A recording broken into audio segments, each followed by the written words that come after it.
I've always slept on my left side, as if turning away from the world made it easier to fall asleep.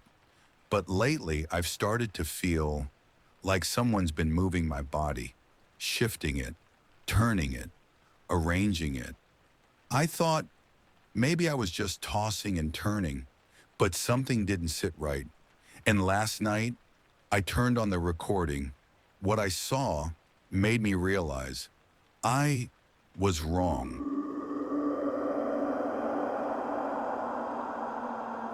I've always slept on my left side. It's one of those things you never question, like the way your handwriting tilts or how you hum a tune when you're nervous. Just a quirk, a comfort, always the same position. Left side, knees slightly curled, arms tucked in. And always, facing the wall. It started when I was a kid. I don't remember the first time I turned toward the wall and felt safe. Safer than looking into the room. Safer than having my back exposed. Funny, right? But I kept doing it, night after night, year after year. Even now, and in my own apartment, in my own bed, 32 years old, I still do it without thinking. Left side, wall. It was just a week ago when something shifted. I had one of those half sleeps. You know the kind you feel like you're awake, but something's not right. Your limbs are heavy, your mind is swimming, you're floating just below the surface, and it's hard to tell whether you're dreaming or remembering something wrong. That night I woke up, suddenly, sharply, to the feeling of weight, a presence, like someone sat on the edge of the bed. The mattress dipped. I heard it, that low creak, the quiet shift of fabric. It was unmistakable. It felt like someone heavy or real enough. My eyes were open, but I couldn't move, not even a twitch. I wanted to scream, or at least turn around. But I was frozen, pinned by something I couldn't see. I was still facing the wall, of course. The blank, pale wall. No shadows, no door. Just texture. But behind me, I swear to God, I could feel breath. Not warm breath. Cold, measured, timed with mine. Like whatever was sitting there was listening. It could have been sleep paralysis. I know that. I've read the articles. I've scrolled Reddit at 3 a.m. like everyone else. But here's the thing. I don't get sleep paralysis. Never have. And when I woke up, really woke up, there was an indentation on the edge of the mattress, like someone had just stood up. That was the first time I thought, maybe the way I sleep actually matters. Maybe it's not just a habit. Maybe it's a door. And maybe, just maybe, I left it open. It didn't happen every night. That was the worst part. If it had been constant, if I'd woken up every night with that same pressure on the bed or the same paralyzed panic, maybe I could have done something about it. Maybe I would have believed myself sooner. But no, it waited, skipped nights, gave me space to doubt. Still, I started noticing a pattern. The nightmares, the real ones, the kind that leave a metallic taste in your mouth when you wake. They only came when I fell asleep facing the wall. That same side, left shoulder down, nose practically breathing paint. When I turned the other way, toward the door, the closet, the window, my sleep was dreamless, heavy, normal. But when I turned to the wall, something came closer.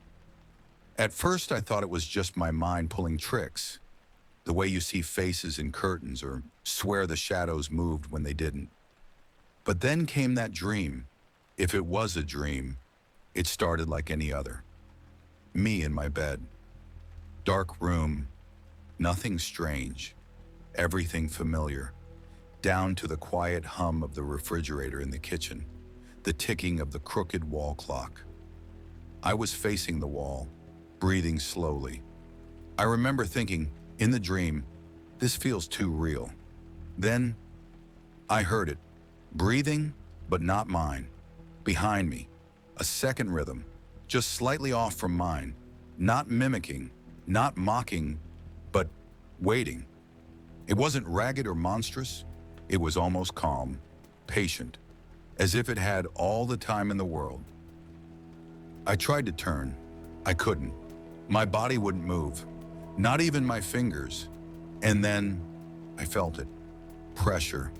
Something brushing lightly across my shoulder blades. Not a full touch, just a presence. The sensation of weight that hasn't made contact yet. Like static. Right before a storm, it slid downward, across my spine. Slow, deliberate, and then cold fingers on the back of my neck. They didn't grab. They didn't scratch. They just rested there, light as frost, as if testing, measuring. And in the dream or whatever it was, I started crying, not sobbing, just silent tears leaking down my cheek into the pillow. A raw kind of fear, not loud, not cinematic, just still, crystalline. Then I heard it speak, not a word, not a sentence, just a sound, wet and wrong, like breath caught behind something that shouldn't be breathing. I woke up gasping, sheets soaked, shirt clinging to my chest, heart pounding so hard I could barely hear anything over it. And that feeling, that impossible chill on the back of my neck, lingered long after I sat up. I reached up and touched the spot instinctively. It was damp, not from sweat, colder.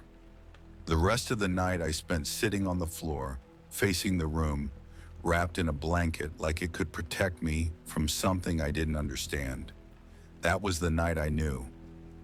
This wasn't just a trick of sleep. There was something behind me when I turned to the wall. Something waiting. Something that knew I'd come back.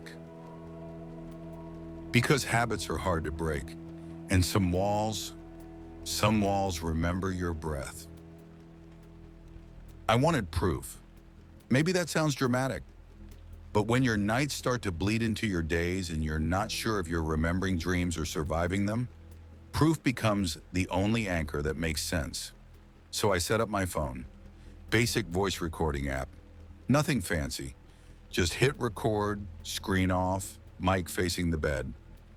I placed it on my nightstand, camera tilted ever so slightly toward me. Enough to catch my sleeping form, the room's edge, and the window across from the bed. The plan was simple. Sleep like usual, listen in the morning. Just listen. No part of me actually expected to find anything.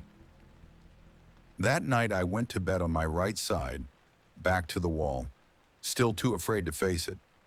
I kept the lamp dimmed, just in case I needed to bolt upright and see something, anything. Sleep came slowly. I remember the buzz of my thoughts, but then nothing. No dreams, no cold hands, just black. When I woke up, the room was gray with early morning light. I reached for the phone with a strange mix of dread and embarrassment. Like I was about to find out I'd been talking in my sleep about taxes or something. Not hauntings. I hit play. The first hour was silence. The occasional shift of fabric, my breathing, the distant hum of traffic outside. Then, 3 hours in, a sound, barely a whisper, almost a breath. Could have been the wind, but it wasn't. It had rhythm, intent. I rewound, boosted the volume. There. Right after a turn in the sheets, a soft exhale, deeper than mine, slower, not mine. I leaned in. The air in the room suddenly felt thicker, like the moment before a storm when the sky holds its breath. But the voice recorder only told half the story. On impulse, I opened the video file. Low light, grainy, just my form under the covers, breathing. Nothing moved. No doors opened, no figures, just the faint shifting of a blanket. But then, at timestamp 03:27:44, something flickered. I paused, rewound, slowed it down. There, in the reflection of the window, not the glass itself, but the slight mirror effect from the angle, I saw something strange, a shape. At first I thought it was just me, curled under the blanket, but then I looked closer. The reflection didn't match the body in bed. In the window, I was turned toward the wall, face pressed into the pillow, left side down, classic position. But the real me, the actual me on screen, was still turned right. Just like I remembered.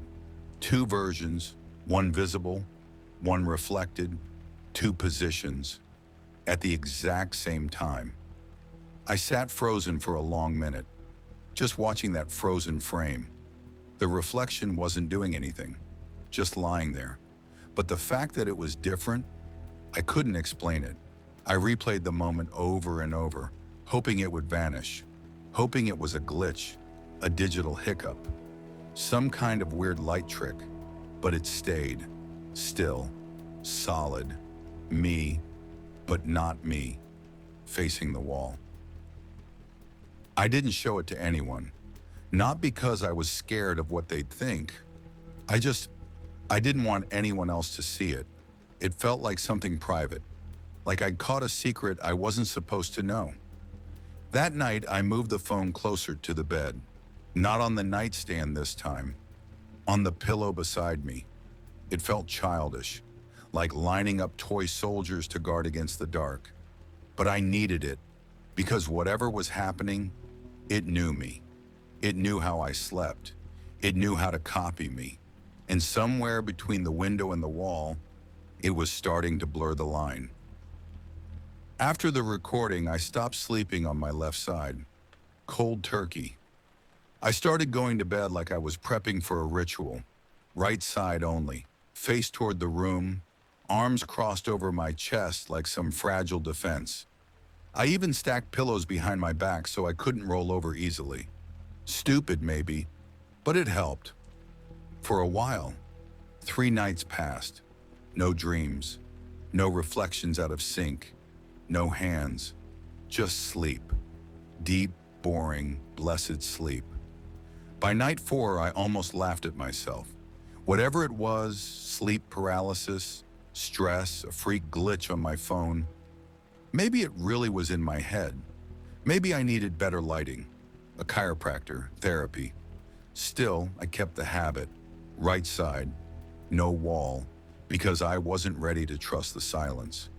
And then, on the 5th night, I woke up, face first, into the wall. My body went cold. It wasn't gradual, not the slow drift of turning in your sleep. It was instant, like falling through ice. I was lying on my left side, the position I'd sworn off, the one I hadn't used in days. Worse, the pillows I'd wedged behind me were gone, neatly stacked on the floor beside the bed, like someone had gently moved them. My blanket was pulled all the way up to my shoulder, smooth, tucked, the kind of careful you don't do to yourself. I sat up too fast, lightheaded, heart hammering in my chest. For a few seconds, I just sat there, gripping the edge of the mattress with sweaty palms, trying to remember if I had turned. But I hadn't. I was sure of it. I remember the way I fell asleep, curled in tight, one arm tucked, the lamp still on its lowest setting. I remember checking that the phone was charging. I remember watching the shadows in the hallway. And then nothing. No dream, no noise, just a cut, like a skipped frame. And suddenly I was back in that position, back to the wall. I looked over my shoulder, half expecting someone to still be there. Nothing, just the pale paint, the slight dent where the bed touches the drywall. Still, silent. But I swear, the air felt warmer on that side, like breath had just been there. The rest of the day, I couldn't focus. I felt like I was vibrating beneath my skin.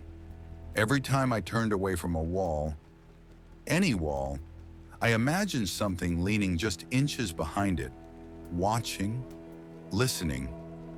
That night, I sat in bed with the lights on until 3 a.m. Sleep pulled at me like a tide, but I resisted. I couldn't shake the feeling. Not that I was in danger, but that something was waiting for me to sleep wrong, not to hurt me, to hold me and maybe turn me back again. I started writing down my dreams, not because I wanted to understand them, not really. I just needed somewhere to put the fear. Words were all I had, so every morning before I even stood up, I reached for the little black notebook I kept beside the bed and wrote whatever scraps I could remember. Most entries looked the same. In my room, it's dark, but not pitch black. I'm in bed, facing the wall. Something behind me. I know it's there. I don't look. Breathing, slow, almost like mine, but not mine. It's quiet, except for the air moving. Same dream, different nights, repeating like clockwork. Some mornings I remembered more. Sensations, a shift in weight on the mattress, the feel of a finger trailing over my spine, a sigh, a low clicking sound like a throat clearing where there shouldn't be one. Once I wrote, it was humming, not a song I knew, but I knew it was for me. It never touched me, not again, but its presence was always there, behind me, close but not touching. It didn't want to scare me. That's what made it worse. It wanted to be seen. On the 7th night, something changed. I dreamed I was lying in bed again, same as always, facing the wall. Unable to move. The room was quiet, still, but it felt full. I could feel the air shift as it, whatever it was, exhaled behind me. Calm, patient, like it was waiting for something. And this time, I tried to speak. My lips moved like I was underwater. My throat burned like I hadn't spoken in years. But I forced it out. Who are you? I didn't expect an answer. I expected silence. Instead, a voice answered. Not loud, not deep, not even human exactly. Soft, measured, like someone trying to match my tone. Don't turn away from me. I woke up with a start, lungs aching like I'd been holding my breath. The words echoed through me, not just in my head, but in my chest, as if they'd been pressed into me, stamped. Don't turn away from me. That phrase stayed with me all morning. I couldn't shake it, couldn't figure out if it was a warning or a request. I wrote it down, over and over. Don't turn away from me. Don't turn away from me. Don't. Part of me wanted to obey. Another part, the louder one, screamed to never look back, to never see it, because if I did, it might not let me turn away again. That night I stared at the wall before bed. I sat there for a long time. The paint was chipped in places, slightly yellowed by age. It used to be just a surface, a blank thing, but now it felt like something more, like a veil, thin, alive, breathing. Behind it, I could almost hear movement, not scratching, not pounding, just waiting. I left the lamp on when I finally laid down, face to the room, eyes wide open, afraid of sleep, not because of what might happen, but because of what might be trying to speak to me when I don't.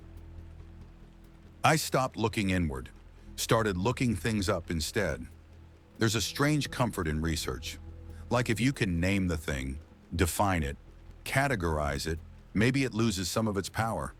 So I dug, first just for sleep paralysis, then sleep positions. Then I got more specific. Why do I always sleep on my left side? Dreams when facing the wall?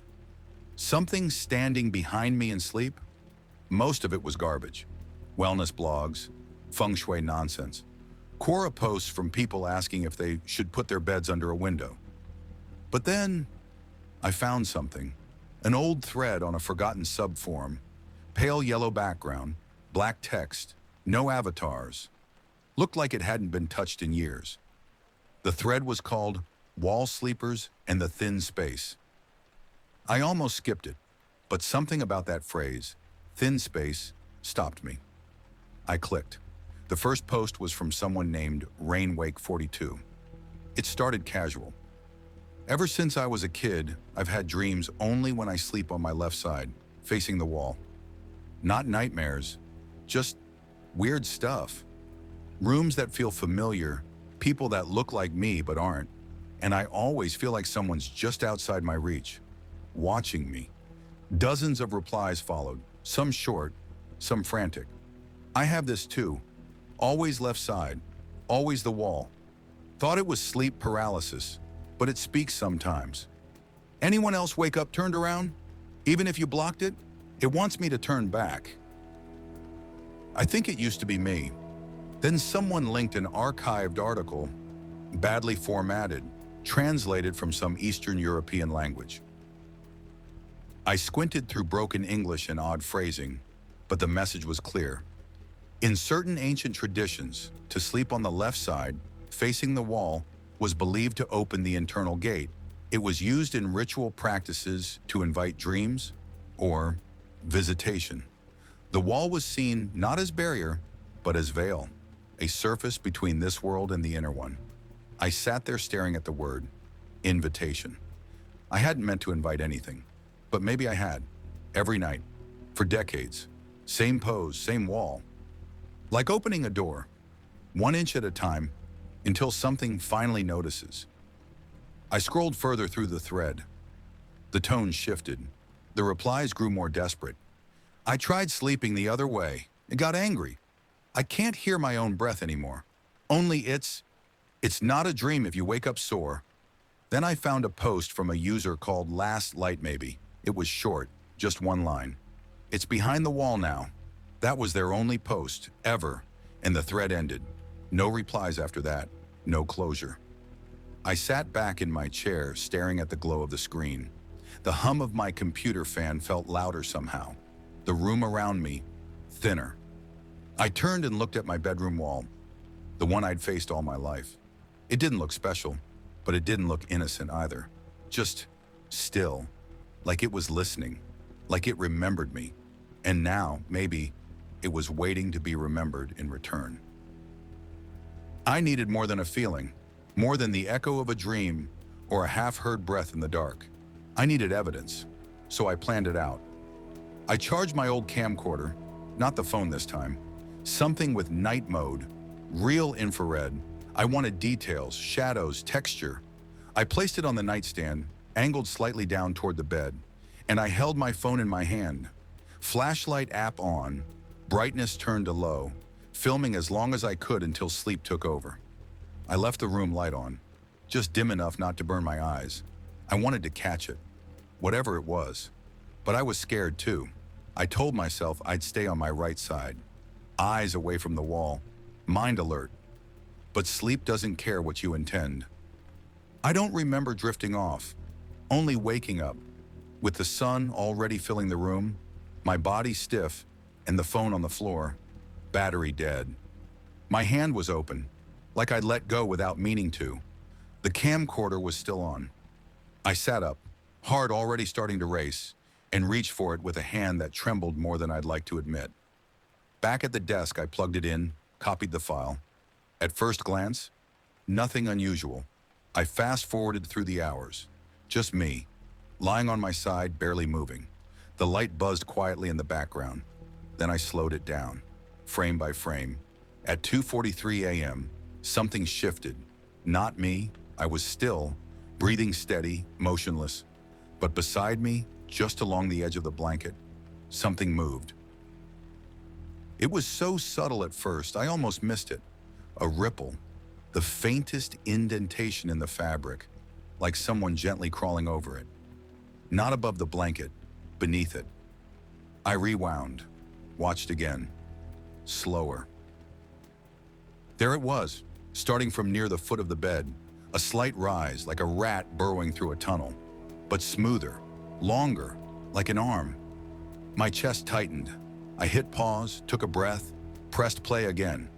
The shape moved in increments, barely perceptible, It reached the small of my back, stopped, then retreated, vanished beneath the folds of the blanket like it had never been there. I stared at the screen for a long time. There was no sound. I watched the rest of the footage. Nothing else moved. I never turned over, never reacted. But the thing, the presence, was real. It had come closer, tried something, then left. I looked down at my hand, the one that had dropped the phone, and only then noticed the faint red line across my palm. Like something had unwrapped my fingers in the night. One by one, gently, I checked the recording again. The camcorder hadn't caught that, but it had caught enough, more than enough. It wasn't a dream, not this time. And whatever it was, whatever's behind that wall or inside that veil, it wasn't just watching anymore. It was learning, testing the limits, studying me, seeing how close it could get without waking me up. And the scariest part, I didn't wake up at all. I saw the handprint in the morning light, faint, greasy, like something pressed there with skin that wasn't quite dry. 5 fingers, splayed and reversed, as if the hand had come from inside the wall and pushed outward. I stood there staring at it, heart hammering in my throat. Not on the edge of the bed, not on the window. The wall, the one I always faced, the one I tried so hard to avoid now. The print was at shoulder height, right where my head would be if I lay on my left side. I reached out and placed my palm over it just to compare. Too long. The fingers went past mine by at least an inch, and cold. The wall was cold where the print had been, colder than the rest of the surface, almost wet. I wiped it with my sleeve. It didn't come off. I pressed harder, dragging the fabric across it again and again until I realized I was just smearing it deeper into the paint. It was in the wall now, not on it. That day I pulled the bed away. I didn't want to be near it anymore. I pushed the entire frame to the opposite side of the room, legs scraping against the floor, mattress tilting. It looked wrong there, angled awkwardly between the dresser and the window. But I didn't care. I couldn't sleep against that wall again. I left it bare, blank, glaring, like I was daring it to try something. But when I woke up the next morning, I was back against the wall, left side down, blanket tucked just so, exactly where I started. The bed hadn't moved. I had, or been moved. The realization hit me like ice in the lungs. I wasn't rolling over in my sleep. I wasn't drifting back by accident. Something was placing me there. That night I didn't sleep. I sat up, knees to my chest, staring at the wall. That familiar patch of white and gray, the faint discoloration where the handprint used to be. Except, it wasn't gone. It had shifted, higher now, closer to the headboard, tilted slightly, like whoever pressed it there had been leaning in. I couldn't look away. The wall was breathing. I don't know how to explain it. It wasn't movement, it wasn't sound, it was something subtler, like the surface pulsed, just a little, as if there were lungs beneath the plaster, as if something was pressing against it gently, with its chest matching my breath. Every inhale, every exhale. Mine, then its, one beat behind, and then a whisper. So quiet I thought I imagined it. Right against the drywall, not behind it, inside it. Words I couldn't quite make out. A rasp, a dragging breath wrapped around syllables. I leaned in, against every instinct in my body. My ear almost touched the paint, and I heard it again, clearer this time. A voice, familiar, close. "Let me come through." I stumbled back from the wall like it burned me. The voice hadn't been angry. It hadn't begged. It had asked, like I already knew it, like I'd known it all along. This dream was different. It didn't start in my bed. It started outside of me. I was floating or standing. I couldn't tell which. There was no floor, no sky, just a blank space filled with that same dim gray light that lives in early morning. The color of the world before it's fully awake. And across the room, if you could call it that, I saw myself, Sleeping, me in my bed, left side down, face to the wall, breathing slow and even. The blanket rose and fell with every breath. Peaceful, normal. But I wasn't inside that body. I was somewhere else, watching, a third person, a stranger in my own life. I moved, not walking exactly, but drifting closer. I circled the bed, my bare feet making no sound, and looked down at myself. There I was, exactly as I remembered falling asleep, though I hadn't meant to.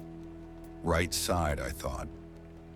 I went to bed on my right, but this version of me was turned the wrong way again, left side, facing the wall, and something was off about the face. Not broken, not wrong, just unreadable. Blank in a way no face should be, not sleeping, empty. I stepped toward the mirror. It was just beyond the foot of the bed, a tall one, the kind bolted to the inside of the closet door. I didn't remember opening it, but there it was. I looked into it, and what I saw wasn't me.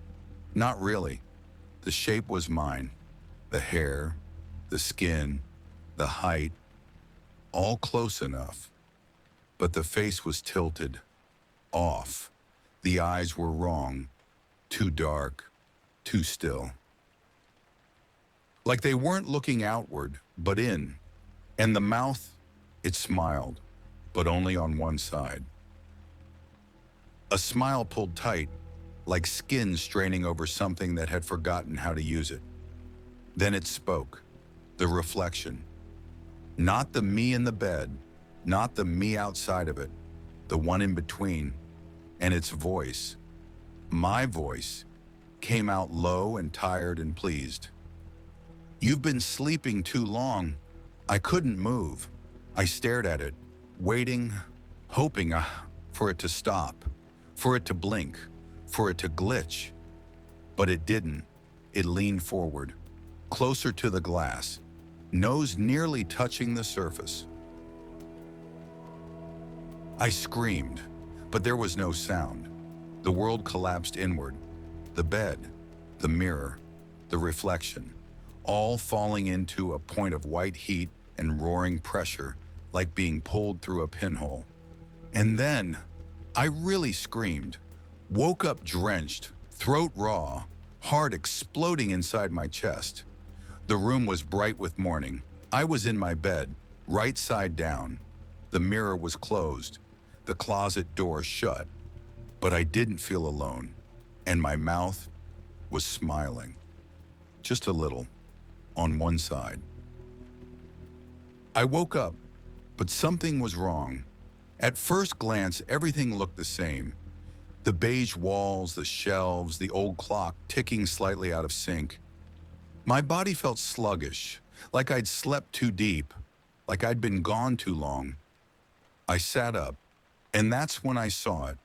The wall, the one I'd always slept against, was now on the right, not the left. I froze, tried to laugh, to tell myself maybe I'd flipped in my sleep, maybe I'd moved the bed again, maybe I'd just forgotten.